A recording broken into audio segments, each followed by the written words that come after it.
So it's 7 in the morning, you roll out of bed, you go to the bathroom, you look in the mirror, and you freak out. Oh my God, what's going on with my eye? It's covered in blood. It looks like there's blood all over the white part of your eye. Do you go to the hospital? Are you going to lose your eye? What do you do? This week, we're going to be talking about the bloody eye on DxTx.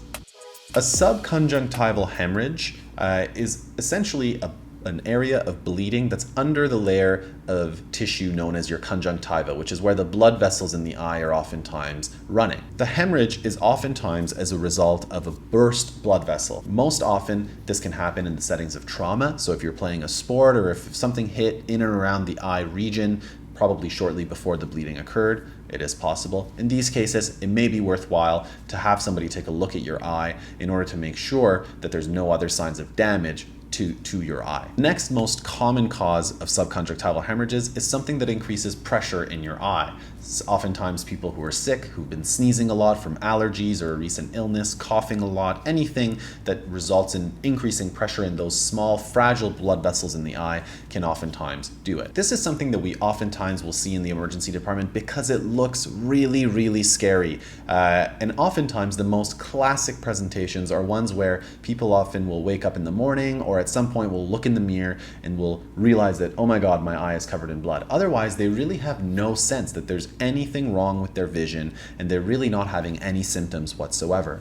The other most common time that we see this is a patient's friend or a spouse who sees them in the morning or at some point during the day will recognize this and alert them to the fact that their eye is bloodshot and covered in blood, at which point the patient will oftentimes freak out when they look in the mirror and present to a hospital or an emergency department. So what is this? What can you do for it? Just like a bruise, and this is often what I describe to patients, is that this is in fact similar to a bruise, except you don't have skin over top of it, and so you're seeing the dramatic red kind of hue of the blood-tinged eye.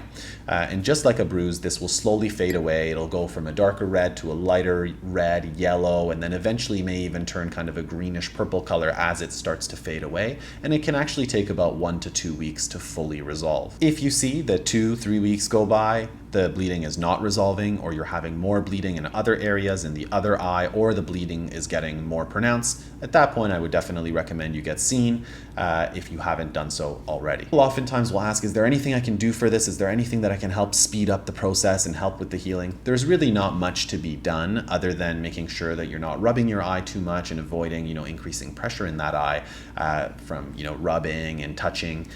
But the other thing that you can consider sometimes is the eye might get a little bit irritated and feel a little bit drier. So we do recommend that if that is the case, you can always try some lubrication drops 4 times a day. So something like artificial tears or Cystane to help lubricate the eye. But aside from that, there's not much to be done. And this is a self-limited disease, a self-limited process that gets better on its own. There are also a lot of times where we can't figure out exactly why this happened. But as long as you're not having increasing bruising in other areas of your body, you're not having increasing bleeding, if your vision isn't changing, if you're not having eye pain, really, if there's no other symptoms whatsoever, and this is the first time that it's happened to you, it's only covering a part of your eye and not the entire eye, you're not on blood thinners, most of these cases are self-limited and will get better on their own.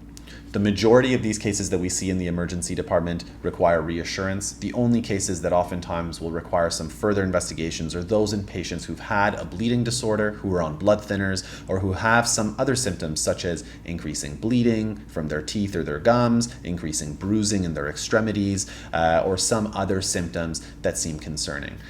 Most patients, in the absence of any symptoms or any other findings, are discharged home with reassurance. Okay, so that wraps it up for this week's episode on subconjunctival hemorrhages, or the bloody appearing eye. If this happens to you, don't freak out, usually self-limited, and in the absence of any symptoms, you should be okay. Most of the time though, if you have any other symptoms, you feel unwell, bleeding, bruising, or you're unsure in any way, definitely make sure you get assessed by a qualified healthcare provider. We wish you the best of luck. Please stay safe out there. Take care.